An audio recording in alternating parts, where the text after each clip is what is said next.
Okay, so setup wise we said again a little bit taller and a bit closer to the golf ball. Okay, sometimes you got a bit low, not too bad, but some of the change we made after we moved the ball back, you were getting a little bit far. And the gap between your hands and your legs was certainly getting bigger. And if it gets too far, you end up reaching for the ball and you get tension back there. Okay, but what the main issue in terms of the swing was, now you were swinging the golf club back very much sort of low, and we call behind you, so your left arm very, very low, very difficult from that position to get the club down to the ground. As a result, you might top the odd shot, then you think head down, try and get under the golf ball, and you move the ball back in the stance. Put the ball back where the ground was being hit, yeah? Mm-hmm.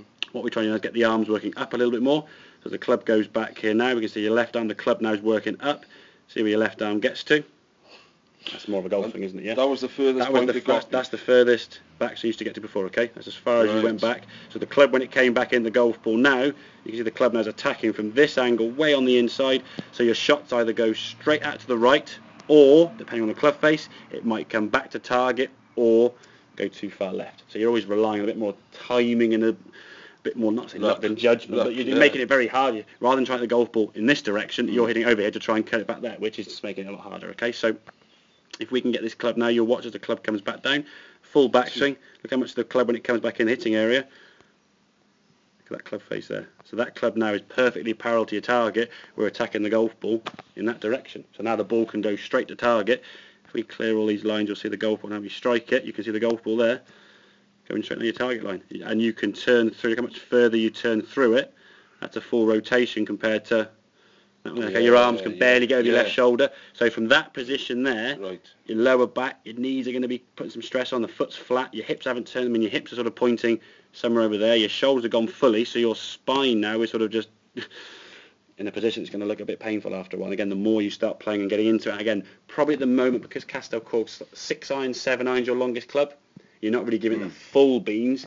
When you start getting longer clubs and the swing speed's 20 mile an hour quicker, there'll come a point where your back goes, oh, don't like that, and you get a little bit of a niggle at the bottom of the lower back there, and it's going to cause some problems. So get yourself in a better position, like I say, a little bit taller with your posture, don't get down so low. The key is get your arms up and the club nice and high. If we get the arms up, the club can come down. And I'll say again, do not 100% categorically try to keep your head down.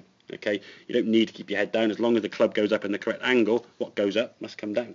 Okay, if you try and keep your head down, you tuck your spine up, you can't really use your body, so therefore all you're doing now is just swinging your arms, and you may top it anyway, so it's not exactly going to benefit your swing. As I said, the head can move independently, and if it does move independently, the body stays in the same position. It's where the body is that causes the contact, not your head looking at the ball or looking up or looking down, looking sideways, okay? It doesn't really affect it that much. I'm not suggesting look for the target and try and move it deliberately, but again, like when you're throwing a ball, you throw a ball, you turn through and watch where the ball goes. You wouldn't keep looking down at where you were sort of the release point, would you? You would turn your body through fully, because ultimately your shoulders will always turn through 90 degrees. You want your hips and your lower half and everything else to follow that.